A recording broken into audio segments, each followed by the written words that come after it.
Realm presents Dark Heights, Episode 16. The trouble with my mother began when I was 14. I always knew that she was different from other moms, from the moms of my friends, like Iggy's mom, Beth, who was a happy homemaker and fantastic cook and everyone's best friend in their cul-de-sac. But I cherished that difference. I was proud of it. I felt like it set us apart, made us special. If she was a little unorthodox now and then, it was mostly a good thing. It created a kind of inspired, exhilarating time for us. For example, she took me out of school 2 months early, nearly every year until I was in high school. She wanted to bring me into the classroom of life, as she always said, which meant long stays with friends of hers from show business in New York, Paris, or London. I didn't know what she was really up to. While she kept us busy with the museums and art galleries and sidewalk cafes in these endless cities, she was executing brief and doomed affairs with the men we were visiting. I didn't see this other side of what was going on, so I wasn't aware of how the breakups were getting worse year after year, and her state of mind, too. A gradually deepening depression drowned in a rising tide of Percocet prescribed for pain and Dubonnet on the rocks. It turned out that my adolescence was hard on her. When I was 14, it seemed like almost overnight I underwent the metamorphosis from a clumsy, bewildered, unlovely teen into something very close to what my mother had been like when she was cast in her first movies. Yet I was taller than she had been at that age. My blue eyes were larger and brighter and more compelling. Daily, she commented on these things with both a pride and a bitterness. She couldn't hide the way she looked at me. It was complicated, and I didn't completely understand, but I knew there was loss in it, and there was resentment, and it hurt me. Then she worsened, abruptly. I would come home after school, and she would still be in bed, asleep, or she would wake me up at 2 a.m. and drive us into LA, and suddenly forget why she had wanted to take the trip. There were times when she was gone without a word, leaving me on my own for days. I quietly took care of myself in the house, waiting for her to reappear, sometimes hoping she wouldn't. The anger in her was terrible. More than once, she lashed out at me physically, taking hold of my hair in a fist and wrenching it, gouging my arm with her fingernails. I knew I had to get help, but if I spoke to her about the way things were going, it only made the anger worse. My mother had isolated herself over the years. Her parents had passed away before I was born, so I didn't have grandparents to call on. She had friends in Park Heights and LA, but not the kinds of friends we could turn to for the help we needed. One night, I found her on the bathroom floor. She had taken all the antidepressants and painkillers in the medicine cabinet. After the 911 call, after the paramedics came, I rode with her in the back of the ambulance from the house to the hospital, holding her limp, damp hand. I was sure that she was dying. All my thoughts and feelings were scattered in the aftermath of little explosions that wouldn't stop. Except one thing stayed with me. It played out in my mind's eye, there in the ambulance. It was a scene from a few years ago, when we were happier. Way past my bedtime, and Barbara Bellamy was on fire. All night, we had been dancing like crazy and singing out of tune to all of our favorite songs. At last, I fell back onto the couch, red-faced and breathless. She put on the Kate Bush CD. This was something she had always loved to do, performing Kate Bush with uncanny accuracy, dancing exactly the way Kate had done it in the 70s, with the same theatrical exaggeration and the weird, coy sexiness that was also disturbingly childlike. My mother sang the impossible notes of the song Wow in a high, clear voice. She danced in a manic daze, spinning around and around, waving her arms, jumping on the couch and pulling me up to dance with her. I cheered her on. I begged her for more. I loved her to death.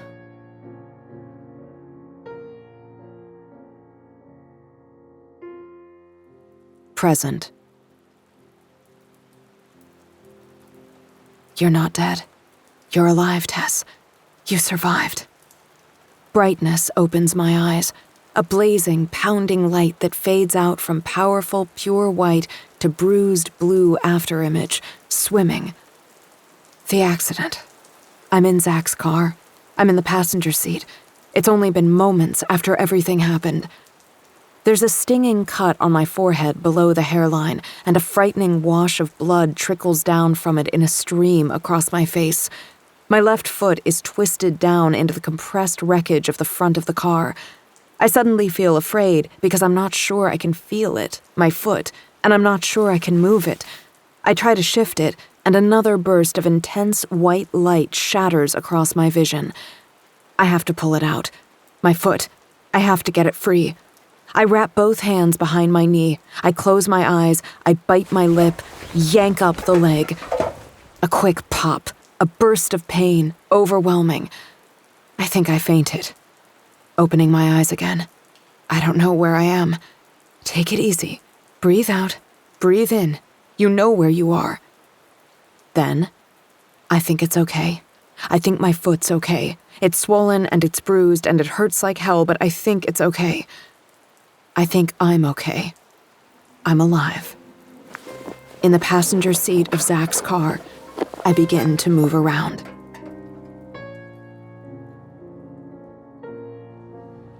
Past. I opened the car door and jumped out of the passenger seat of Iggy's mom's SUV. It was the first day of freshman year at Palisades High School. Iggy's mom was dropping us off. She waved as we went up to the school's front entrance. When we looked back, she gave us a thumbs up. What a dork, Iggy laughed. She had dyed her hair green for this day, in order to make the right impression, she had said, and I had agreed to do it too, except I had chickened out at the last moment, which made Iggy say, "Well, of course we're not going to touch the Bellamy hair, are we?" Iggy and I had been inseparable since first grade, and yet there was a tension between us. For some time, I had been poised on the edge of what I thought was the end of our friendship, and it was becoming unbearable. Iggy and her parents had always just taken me in like I was one of their own. There were some weeks where sleepovers at Iggy's house turned into extended stays, and I had always felt welcome and wanted there. And it wasn't that Iggy and her mom and dad didn't care about me. When my mother was in the hospital, I stayed with them, and Iggy's mom even sat me down at their kitchen table to talk to me, to make sure I was all right. There was just something that hadn't been there before. There was a sadness when Iggy's mom looked at me. It was just as much in the way her dad avoided looking at me. It made me realize that they were outside of my life, that they would help me out, but only so much. They weren't my family. And Iggy? She was mostly the same, but even she was strange around me, as if she didn't know what to make of or how to handle me and my crazy mother. And maybe she didn't want to try.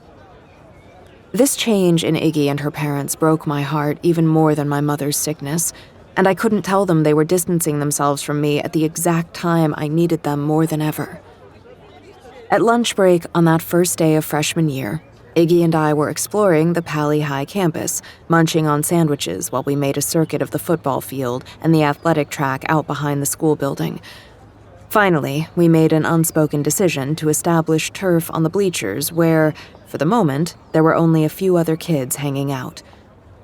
"Don't look now," Iggy said, "but here come some parkies."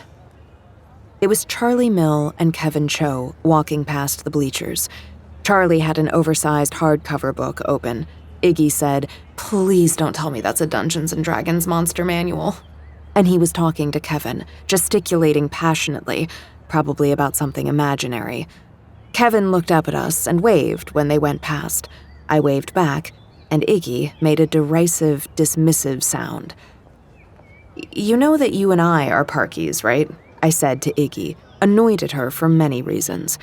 Honestly, we had just played Dungeons & Dragons with Kevin and Charlie a few months ago, and Iggy had said that she loved it. "No way." She shook her head. "We're not staying in that club. Parkies are treated like dirt at this school, you know that. Just follow my lead, Bellamy, and we'll be fine. I have no intention of spending these magical, incomparable, formative years as a leper-like pariah." I laughed at her sarcasm, but I was surprised by her vehemence.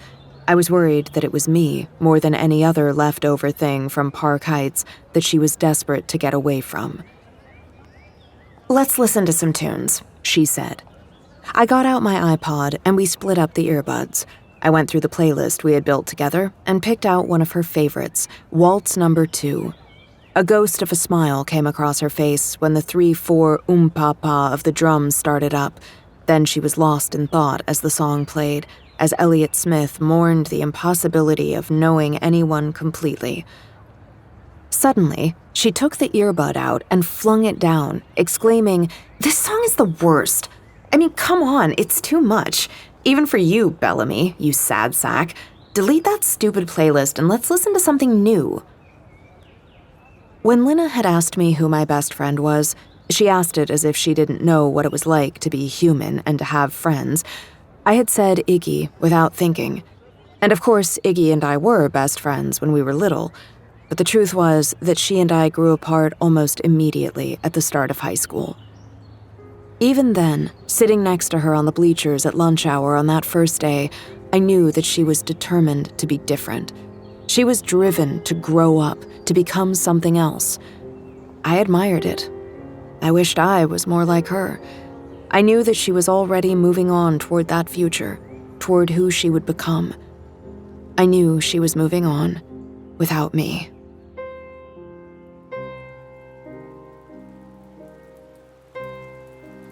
Present. Moving. Somehow I'm moving, going forward. It's difficult, but I'm doing it. Stepping with my right foot forward, dragging the left one behind. I think my left foot's broken. I can't put weight on it. I don't know why, but I don't feel any pain. Maybe I'm in shock. I'm cold and I'm hot. I'm shivering and there's a sheen of sweat that's slick on my skin. Every single moment is a fight. I'm on the verge of shutting down, giving up. Yet I have to keep going. I move forward. No one is there at the gate to arson. No one is there in the security booth. Where is Hank? It doesn't make sense. On the other side of the wrought iron fence, the parking lot is still completely full of vehicles. Everything is dark except for the garden lights that line the path from the parking lot up to the mansion. It doesn't make sense. It must be 3 a.m. Nightfall must be over by now. Something else is going on. Something I don't understand. The gate stands all the way open.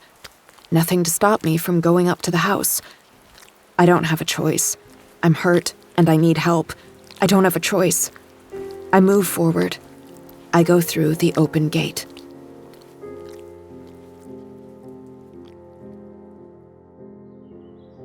Past. The front doors of Pally High banged open as I kicked my way through them. On my iPod, I had Thursday playing Understanding in a Car Crash. The concussion of the drums felt like something breaking, the wail of the guitars like anger distilled. Fuck those girls. Fuck everyone. I stormed out of the school and kept on going. Didn't matter where. There were tears in my eyes. I wiped them away angrily. A group of all the girls I hated had been gathered at my locker. I knew I should have turned around and gone the other way, but I stubbornly went through them. These girls, I was thankful that Iggy wasn't there. She did hang out with them on and off, never with me anymore, but she wasn't with them this time. I didn't know what I would have done if she had been there too. As I came closer, I saw that a photo of me and Kevin Cho had been taped up onto my locker, probably obtained from one of the yearbook dudes who were basically helpless against the will of these pin-up, pretty, merciless harpies. Someone had scribbled a big heart around our faces in red pen, then drawn parallel lasers coming out of our eyes, aimed at each other's crotches. It was actually weird enough that I kind of liked it. "You two look like you're so in love," one of them said to me. "We're friends," I said curtly. "Not that it's any of your business. Like, at all." Kevin Cho and I had become closer than ever in the wake of my abandonment by Iggy, and he was spending less time with Charlie Mill. Most of the music I listened to were things that Kevin had introduced me to. Music defined who we were and who we weren't with a razor precision that felt like it cut us out from everyone else. Another of the girls said, It's so nice that you found someone who's, a little chunkier, like you've been getting lately. A third one finished. I rounded on them. Is that really the best you could come up with? Fat shaming? I mean, where's the racial slurs? What about his crazy suicidal dad and my crazy suicidal mom? That one's obvious. You guys are really phoning it in these days. I tore the printed photo down and crumpled it up. I couldn't even remember why I had come over to my locker in the first place, and the third period bell was ringing, so I whirled around and made my way out of there. Is it true that you gave Miles Tryniski a blowjob backstage at 12th night? What? I stopped, didn't turn around. That's what Miles told everyone. I put my head down and just kept going. She didn't deny it, was what I heard behind me. Did you see that? She didn't even fucking deny it. I kicked open the doors of the school. I was walking fast. Miles Tryniski had played Malvolio in our production of 12th Night. For weeks during rehearsals, he kept asking me out, and I kept saying no. His pestering of me had become a full-time endeavor, to the point that I had started to really dread the sight of him in the hallway or out on the bleachers at lunchtime, waiting for Kevin and me. Then one night, backstage at the performance, he made his move. He grabbed me with some force, pulled me into him, and kissed me in the grossest way possible, his tongue like a jacked-up slug in heat. I let it happen. I extricated myself from his octopus arms. I came out from behind the stacked flats to take my place for the next onstage cue. That was all that happened. I'd gotten away, I'd left him there, and I hadn't even thought about it again, though after that night he had stopped bothering me, which was great. Now, this shit. I walked for hours on my own. At some point, I realized I was actually walking home. I'd come down the back streets from the school to the wellness center. Then I was climbing the hill up Beach Boulevard, slogging it up the slope slowly. Sophomore year at Pali, up until now, had been me thinking I was immune to the social pressure crucible of high school. Other things were more important to me than my reputation. It was just that, every now and then, it felt like everything was set against me. Life at home with my mother was getting more difficult all the time, and life at school was often just as bad. I knew that Kevin felt like this too. It was worse for him, and he had the loss of his father to deal with, the suddenness of it. There was an irreconcilable hole in his life that hadn't been there before. I had climbed Beach Boulevard into the section above the wellness center, where there were stands of trees on either side of the road. If you didn't look back toward LA, you could imagine you were far away from the city, on your own in a forest where no one could find you. It was a particular fantasy of mine, to be left alone, far away, given the freedom to find out who you are without anyone trying to put you in your place. I left the road, going into the trees, finding paths that were familiar to me. Every kid who grew up in Park Heights knew these backwoods routes from the town down to the wellness center and back up again. This was our backyard. The rightmost path led northeast into the trees, eventually coming out into a clearing just below Coma Jump. Iggy and I had gone there often, years ago, with the morbid ambition of hopefully finding a body, not that we ever did, then trying to scare each other as the light left the sky. We were freaks. On the path through the trees, on my own, I finally had to laugh. Fucking Miles Tryniski. What an idiot. The woods around me were wild and green, and the sound of my laughter disappeared into the wind that stirred the branches of the trees.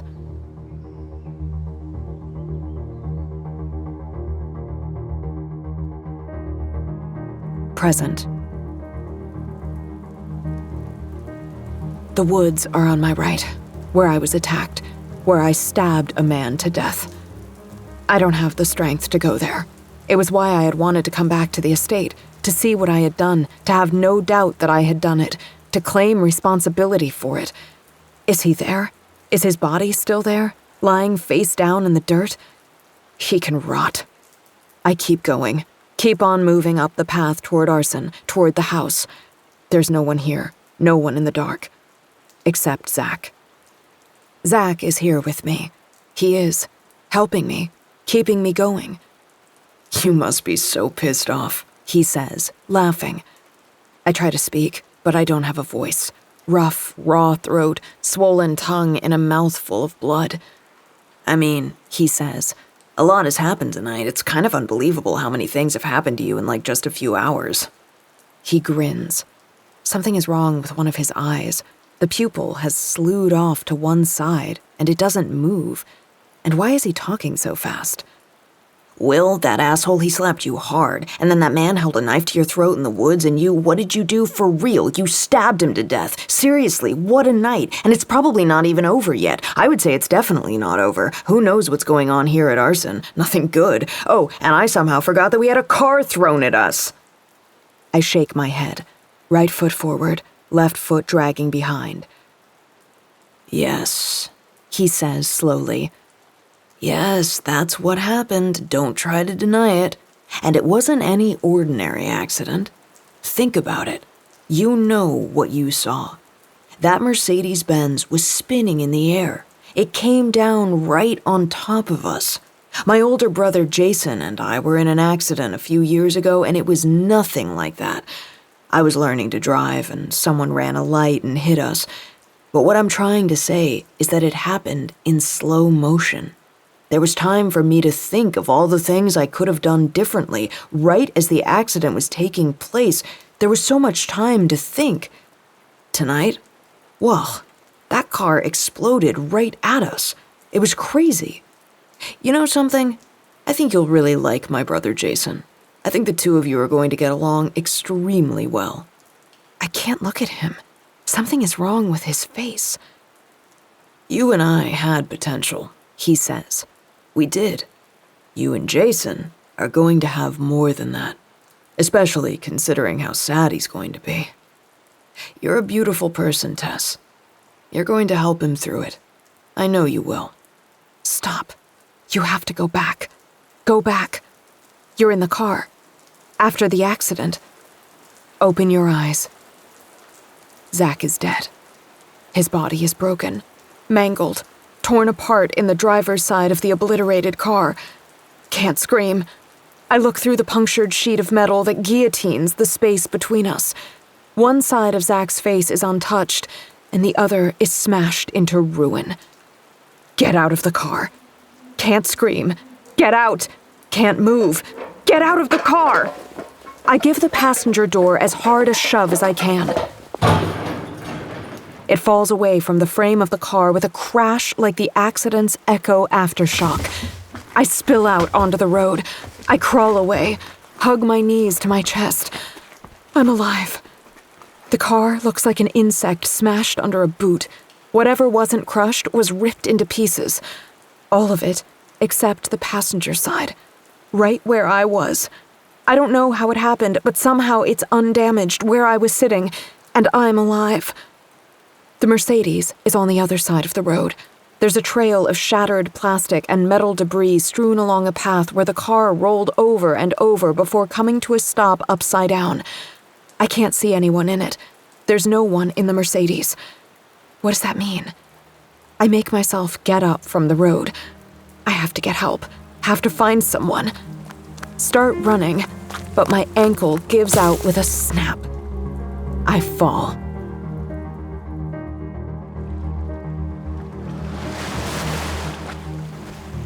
Past. I slipped in the surf and lost my footing, falling forward, flailing into the water. A graceless moment for the ages. Then, a sizable wave came down over me, and the force of it was surprising, if only momentary, like a firm hold on the back of my neck, pushing my face into the sand at the bottom. Then it released, and I broke the surface of the ocean for a breath. After a long swim, I headed back to my strip of solitude, a beach towel pinned down with rocks at the corners, a sun umbrella, my iPod, a trashy paperback splayed words down on the sand, where I stretched out and let the sun pour heat down onto my skin. I put my earbuds in and thumbed to shuffle play all. What would the world give me to listen to at the heart of this serenity? OMD Souvenir. those summer bright synths, the lazy, slow beat of the drum machine. Perfect. I was 16, and all summer after junior year, I spent nearly every afternoon at the beach. My mother was at home, and she usually slept during these hours, giving me just enough time to get out of the house and capitalize on the California advantage.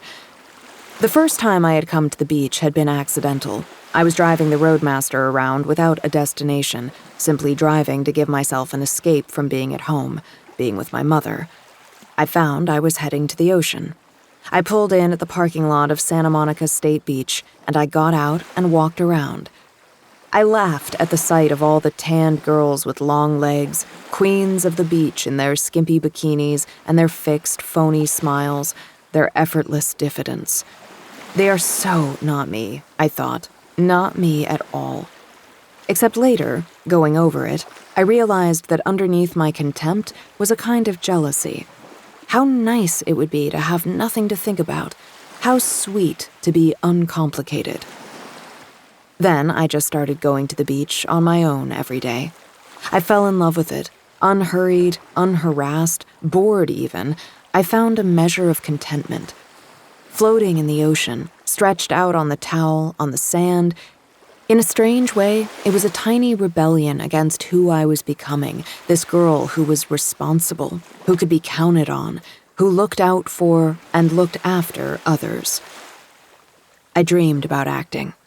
After the 12th Night production wrapped in sophomore year, I had been depressed and sullen for weeks until I realized that being in the play had done something to me. I had loved every second of it, rehearsals and performances, Miles Trinisky notwithstanding. Then, in junior year, we did Guys and Dolls, and it was the same thing. I couldn't wait to see what production we'd do in senior year. Until then, there was a summer program at the Arts Nexus. I lived for it, for workshops and improv competitions and staged one-acts. How much of this newfound passion for acting had I inherited from my mother? Had she shaped my talent for it, consciously or unknowingly? In a way, you could look at my whole childhood as one long audition for a role in a melodramatic mother-daughter movie of the week.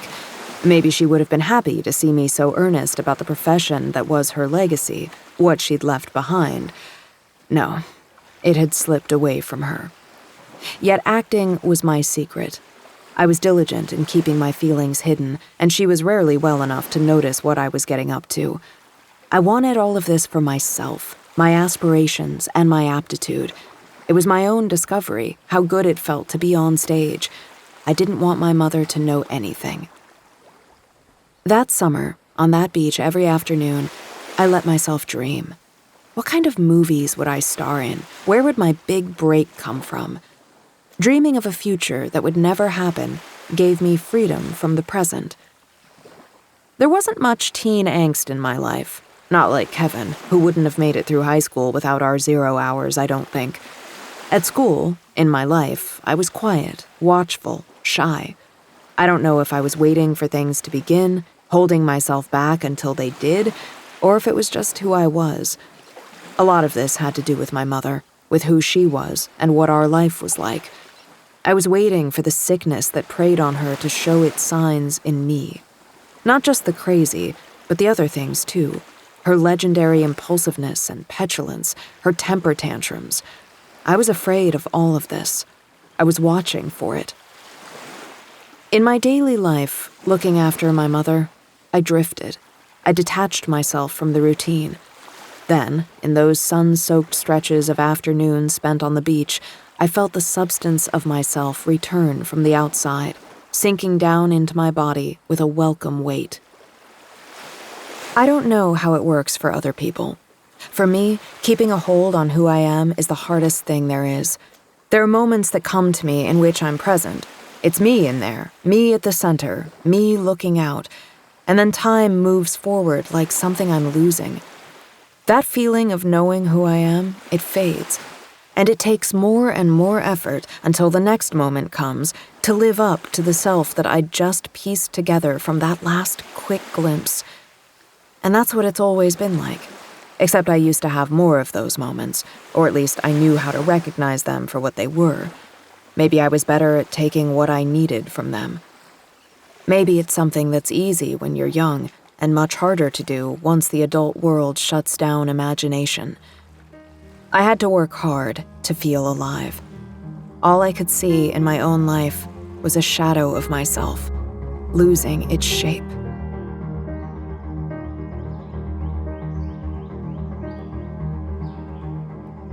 Present.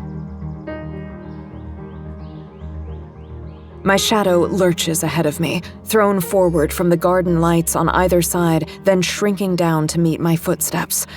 It feels like I've been hobbling up this path for hours. And here's Arson's ridiculous fountain. No splashing stream from the cherub's upraised trumpet. The water is undisturbed. Except now, I see ripples lapping at the fountain's marble lip as if, on the far side in the dark, someone just tossed in a coin. Across the estate, all the tents stand empty now, water from the earlier storm dripping down from their awnings. Tables are folded, chairs stacked on the lawns. Discarded paper plates and napkins flutter in the breeze, hopping across the rain-dark grass like wing-clipped birds. The front of the mansion is still brightly lit, floodlights above the double doors, and the entrance portico intense with a brilliance that hurts to look at. I stop.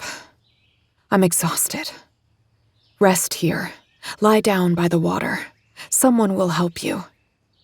I look at the water. There's something beneath the surface. I stand as if fixed there, staring, as something begins to rise from within it. Dark water cascades down the sides of a head of hair, then a face, eyes, nose, mouth, then the body, rising and turning towards me. It's the woman in white. How is this happening? The two endless streams of her impossible dark hair flow down into the fountain's pool and billow out in a cloud of deeper ink black. Her hair, her skin, her white gown, dry, unaffected by the water that washes out in waves from where she's risen and where she stands. "My dear, lovely thing," she says. "How you persist." Now she moves closer, gliding across the water. I can't tell if this is real or not. Was she real when she spoke to me in the mansion earlier, before I left Nightfall, before I went into the woods? "Perhaps I was wrong," she continues. "It appears there might be strength in you after all. And what is it that you're doing now? You're going to confront Linna? To find out the truth about her and her family?" She laughs softly, unkindly. "How little it is that you know." There's something in my mind. A word, a name. "Yes," the woman says. "You may speak it aloud." Kiss. My broken voice hisses. The woman in white is right next to me. She steps down from the fountain, bare feet onto the grass. Her hand snakes out and touches the side of my face, a cool, firm touch that makes me close my eyes. "It's as I thought," she says. "You've been protected. One of my brothers has moved against me without sanction." Now I see the accident again. I see it clearly for the first time, as if the pain and the shock and the horror of this night has lifted just long enough for me to remember it right. The Mercedes had been hurtling toward us, and there, at the side of the road, was the woman in white, her feet above the ground, her hair floating weightlessly in a cloud as if she was underwater. She lifted her hand, and the Mercedes exploded upwards, spinning. She brought her hand down, and it crashed down onto us. "Kismet," I hear myself say. "Yes, that's right. Well done. This can't be easy for you, not with your past and your present converging as they are within you. My name is Kismet. I am one of the Iron. Once, long ago, we were also called Apkalu, and in these last days we have now become known as Watchers. Knowledge of us remains in your inherited memory, archetypes in the collective unconscious. Mortals, She smiled coldly. seem to especially dwell upon my two sisters and me. It is true that we are more radiant than the others. What are you? We were there in the long grey dawn before time began. We helped to shape the world at the moment of its creation. We were there at the beginning, and so it is our responsibility now to guide this broken work, this flawed, tired world, to its imminent and merciful end. You are a part of that now. You tried to kill me, I whisper. You lived.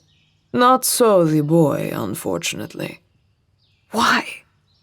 Why did I try to kill you? You weren't wanted, dear girl. You weren't a part of my work. But that's changed now. Linna changed it, and now I'm forbidden to hurt you. I'm afraid that you're here and there's no going back. In fact, tonight, you're at the very center of everything. I have a gift for you. In her hands, she holds up a bracelet or an armband. It is a thing of breathtaking beauty. 2 shining strands entwined, gold and silver. The clasp is a delicate work in white gold depicting the head of a snake with cut stone eyes of lapis lazuli. The snake eats its own gold and silver tail. An Ouroboros, she says. With a swift movement, she undoes the clasp. The snake releases its tail and she slips the bracelet around my wrist, moving it further up onto my arm. Too large at first. My arm sinks to the ground from the weight of it. Suddenly, it burns me, or it feels like burning. The bracelet shapes itself, turning and writhing, narrowing down, constricting across my skin. I claw at its surface, hopelessly, with numb, unfeeling fingertips. All at once, there's no clasp, no snake's head eating its own tail, just a band made of 2 entwined strands of silver and gold that perfectly encircle my arm, midway up between elbow and wrist. That should help you, when you need it, Kismet says. I stare at her, dumbstruck. Her expression darkens. Go on now, she says. Don't just stand there foolishly. Everyone's waiting for you. The cynosure has already begun. Go on up to the house now. I turn to look at Arson. There's something dark around the entrance, something that wasn't there before. A shiver goes through me as I understand what it is. A crowd of people. They've come out of the house. All of them, every single one dressed in long, dark, hooded robes.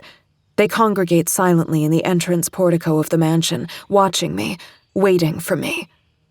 When I turn back, Kismet is gone. There's no sign she was ever even there, except the bracelet she gave me, cold where it presses into my arm. Like someone lost in a dream, I do the only thing I can. I walk forward.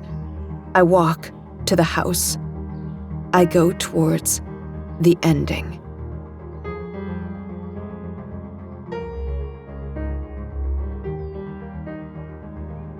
Past.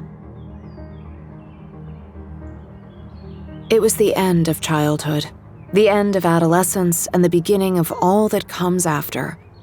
I gave my mother another hug. I'm not going far, I said. Honestly, I'll visit all the time. I've got the roadmaster, I'll be here every weekend, and if you need me for anything, you'll call and I'll come right over. My mother was fiercely trying not to cry, wiping the tears out of her eyes with alarmingly sudden, angry gestures. I know, she said. I know all of that. Her mouth moved, and she made the smacking sounds of her tick. You're doing better, Mom. You're doing great. I know. So don't be upset. I'm not upset, she said, giving me another hug. I'm happy. Everything with my mother had changed after the production of The Glass Menagerie in my senior year.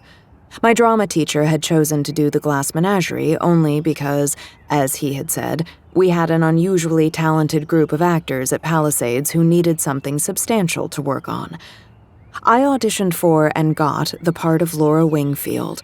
It's a role that doesn't have a ton of lines, not compared to her pushy mother, but Laura's on stage for most of the play, and all of it's about her, really. I was so caught up in rehearsals for the production that my grades suffered in the rest of my classes, but I was happier than I'd been in a long time. I felt more than ever like myself, even as I was inhabiting the role of someone else. Everyone in Park Heights seemed to have come out to see the production. I would hear about it from Mona, from Geraldine Davis and Jenny and Karen, from Mrs. Markova when I delivered my first green machine order to her house. "You're Laura Wingfield." My mother talked about it constantly for months afterward. It was a pivotal moment for us. She had begun to improve. For the first time, we talked about what I would do after graduation. My mother had only one thing in mind. I would get my own place in LA, and I would go for it. I would pursue all the roles that I could find in theater, film, commercials, television. For the first time in years, she began to take control of her life.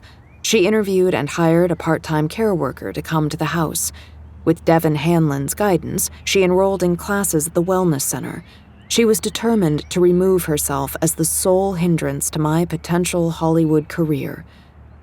And so the day came when I moved to my apartment in LA. After the tears and the hugs, my mother had watched me go, and she'd turned back up the walk and gone into the house on her own. On the way out of Park Heights, I slowed the roadmaster down and, on a sudden impulse, pulled over at Crazy's. Even though I had just told my mother that I wasn't going far, it was true, I really wasn't, it felt to me as if I was never going to be coming back here. Not true, as it turned out. But right then, leaving home was so overwhelming, I needed one last jumbo smoothie.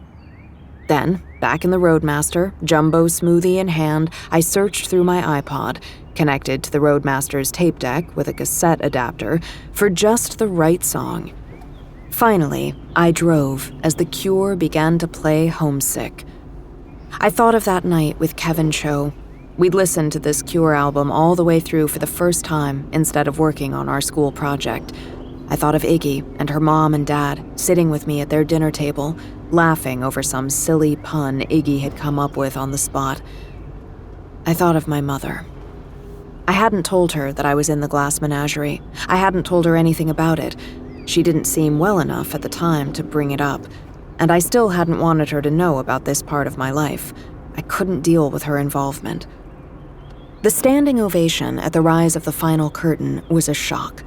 All through the performance, I had been completely unaware of the audience. And there she was, my mother, shouting, stomping, jumping up and down. In fact, Devin Hanlon had picked her up and driven her to the school. He was there next to her, applauding. I was angry. I didn't want him there. I didn't want her there.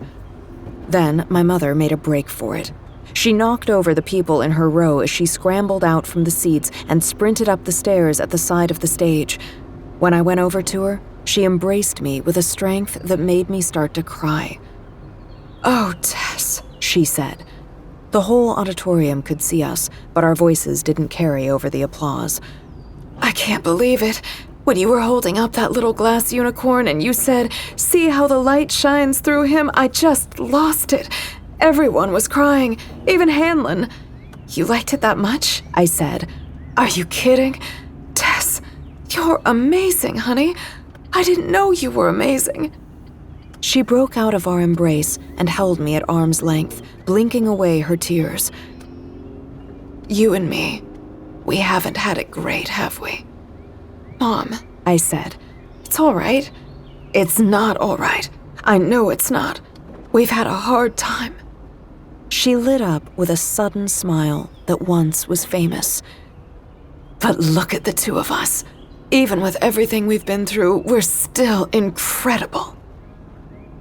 I pulled the Roadmaster out onto Beach Boulevard and drove down to LA, leaving Park Heights behind. Who was I going to be out on my own? Everything that I had dreamed about was happening now. I was terrified.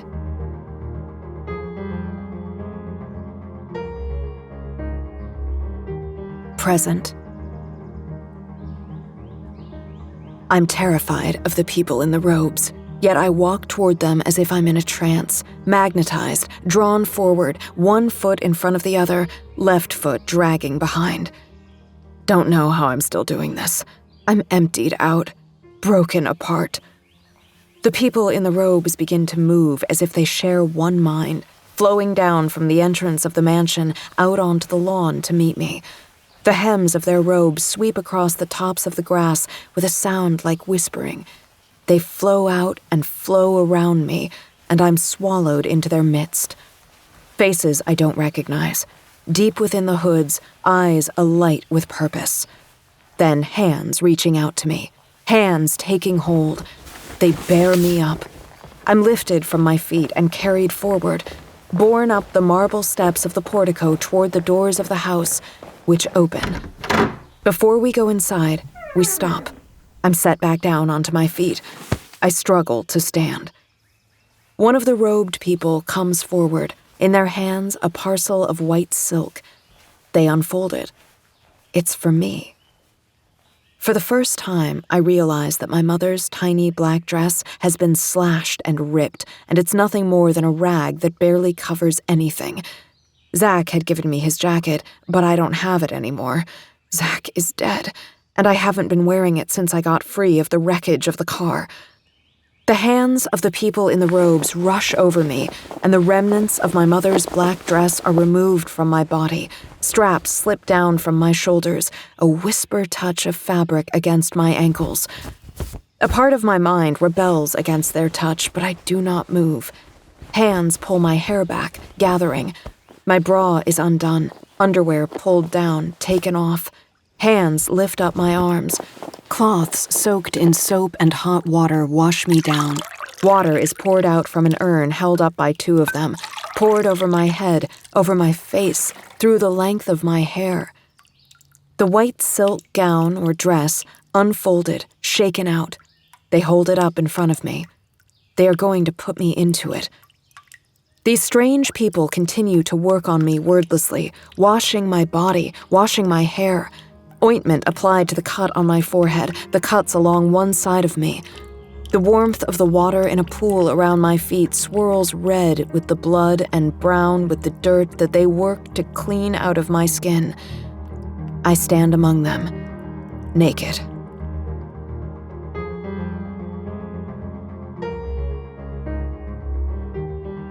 Past.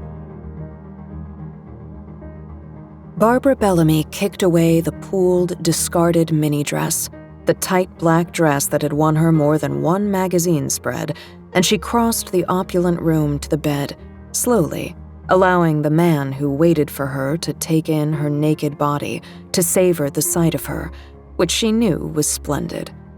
He wasn't one of her usual lovers. He was younger than she was, not much more than a boy. He was handsome. He was wealthy and powerful. Throughout the evening, he had made his intentions clear. "I have to have you tonight," he had said, and the words moved her the way unbridled male desire always did, putting her into focus, centering her in the frame.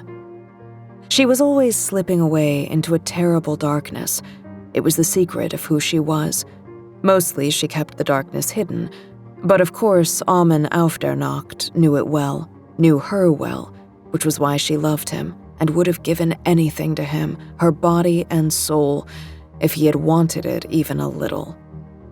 She didn't know if the darkness was part of who she was, or if it was something from the outside. It had been there as long as she had been old enough to be aware of it, as long as she had been old enough to understand the innuendo of the things men said to her and how they looked at her. Even before that, there was a vague memory from when she had been a child, when she had been taken into an uncle's room or a friend of her father's, and the man had closed the door behind them and locked it. Her big break came when a talent scout found her in a shopping mall in her hometown of Dayton, Ohio. Her family had been given money. A chaperone had been hired, a distant single aunt. Barbara was brought to Hollywood and groomed by the talent agency, then the studio, as a future star of the screen. At the same time, even at that young age, as the chaperone, the aunt looked the other way, paid well to be absent, she was given to powerful men as if she was a reward for their success. She was used as if her only value came from being possessed. In Ohio, growing up, she had struggled with having patience, with controlling her emotions. She had a speech impediment. A registered therapist helped her to suppress the tics that were involuntary in her speech. He was expensive, and her parents never allowed her to forget the money that was spent on her. Barbara's mother made her father beat her for being flirtatious. They wanted her out of the house. She was failing at school because school was hard. When she left for Hollywood, she never went back, never graduated, was happy to leave the indignity of Ohio behind. She hated the way everyone, her parents, her teachers, went out of their way to make her feel less than she was. For a time, in LA, she was certain that this was what she deserved, the exaltation and the unending celebration of her beauty. Then, when it became apparent no one was going to cast her in anything, there were qualities that she lacked. There was, in her, a detachment from reality that the camera seemed to reveal. When the advances she had been given were running out, and the men who kept her had begun to pass her on to other men after a week or two, she understood that she could have stayed in Ohio. She could have chosen differently.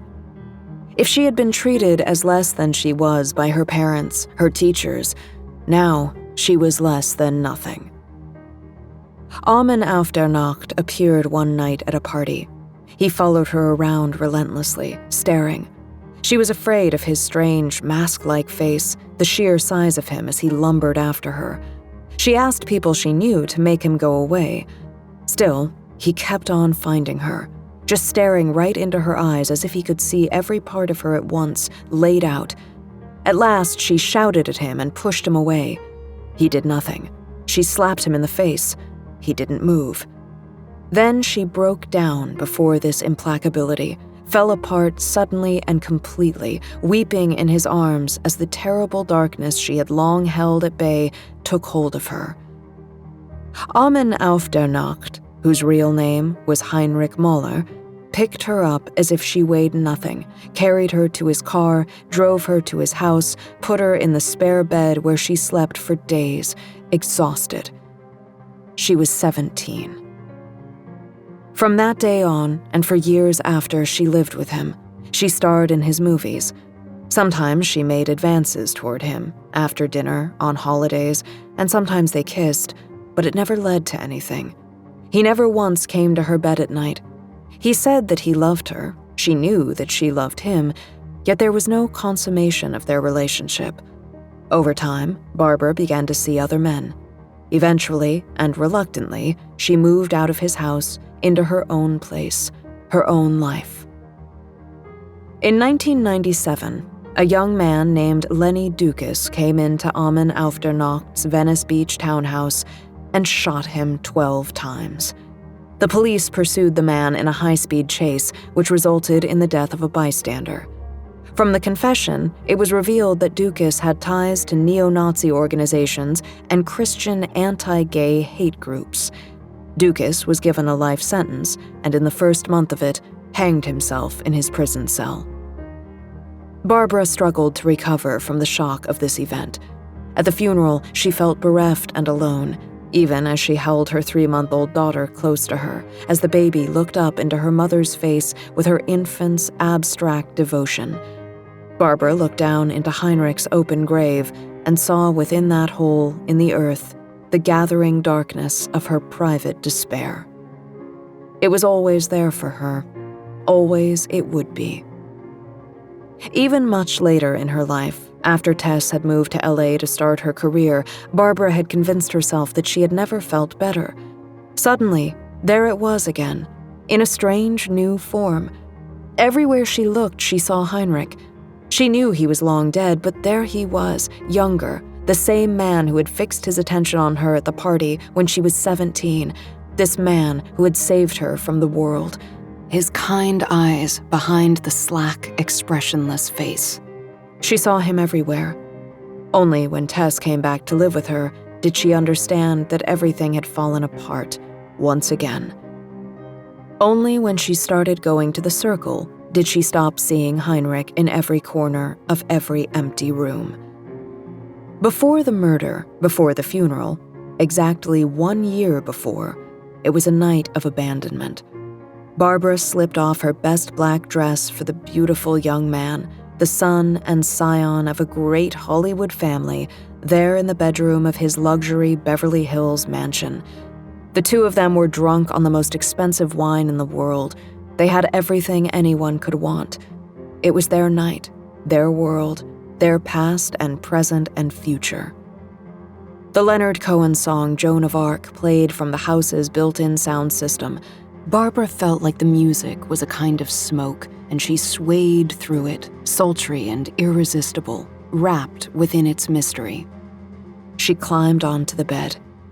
Tess's father reached for her body.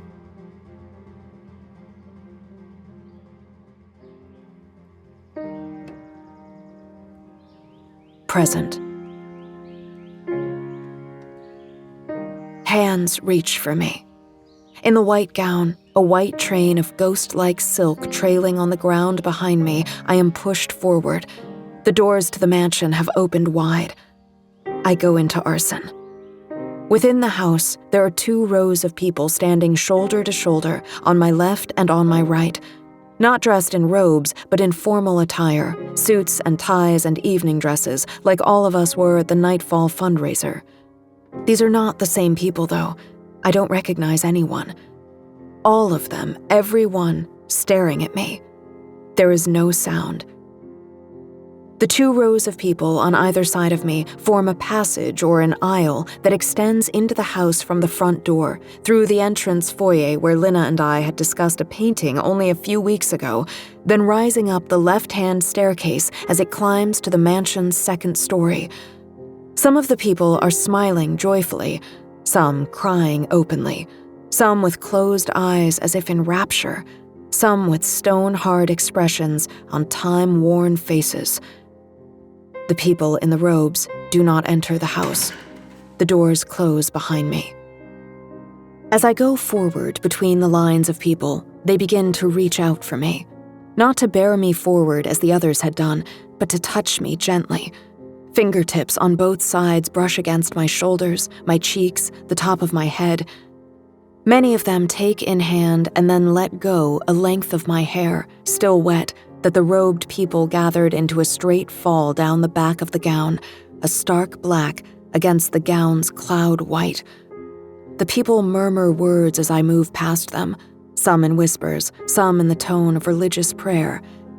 Give us this blessing so that we may see the multiform, all through the one. Reveal to us your glory and your power, undiminished at the end of time. Only in you may the weak become strong, the broken whole. In the wake of my progress, the 2 lines break apart and the people follow. Like the robed ones outside of the house, they are a multitude with one mind, moving together, close behind me, but careful not to step on the train of the wedding white gown. I climb up the stairs. 1 step. Another step. Stop. Can't move. The Severins are there at the top of the stairs. Linna in a sweeping, floor-length dress from another century, a dress as black as raven's plumage and iridescent like a pool of oil. Every inch of fabric on the bodice and both black sleeves is covered with patterns in intricate profusion, spirals, circles, mandala, hyperbola. Her blonde hair spills in a surge of luminous gold against the high black collar. She has been crying for some time. Tears shine on her cheeks.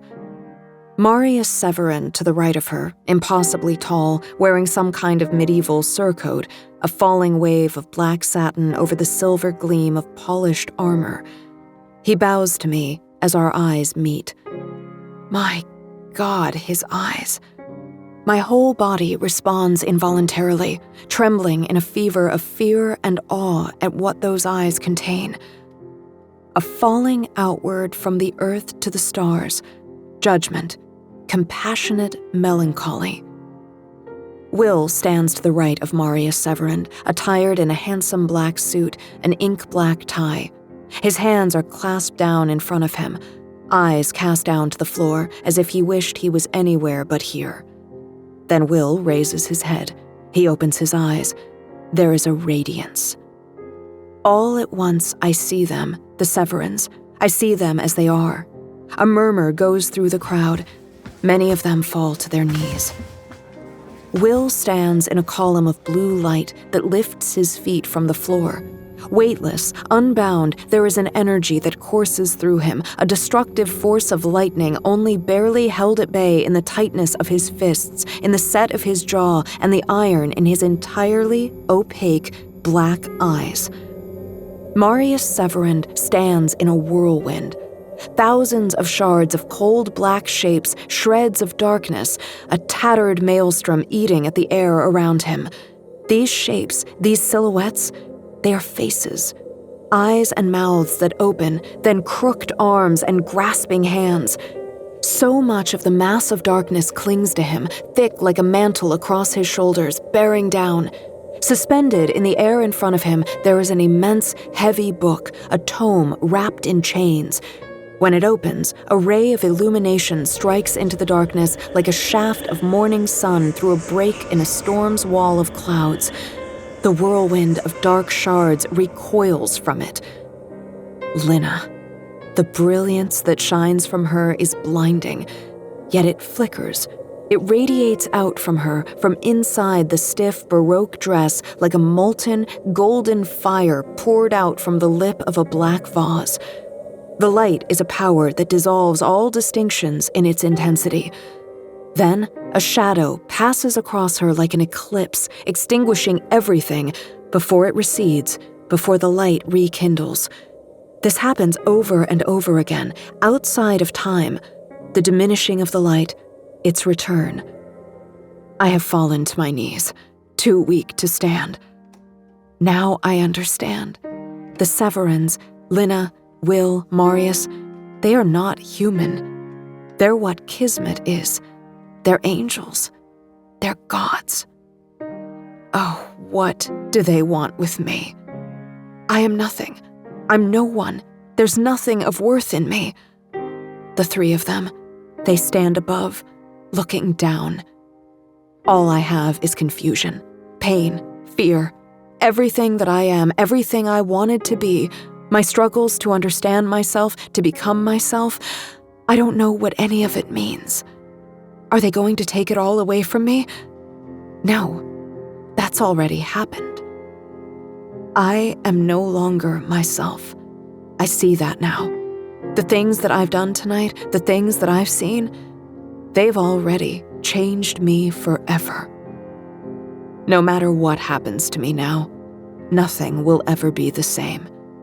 I can never be who I was. I can never go back to my life. Say goodbye to it, Tess. Say goodbye. Future. Marius Severin beckons me to come forward. I rise from my knees. Linna reaches her hand out to me. I climb the last of the stairs. I go up to them. The Watchers are waiting.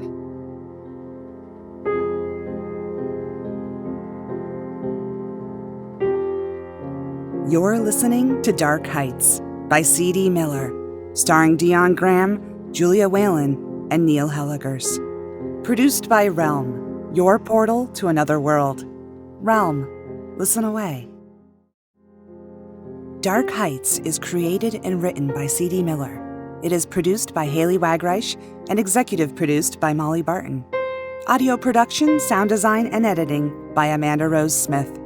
Original music by Chris Miller.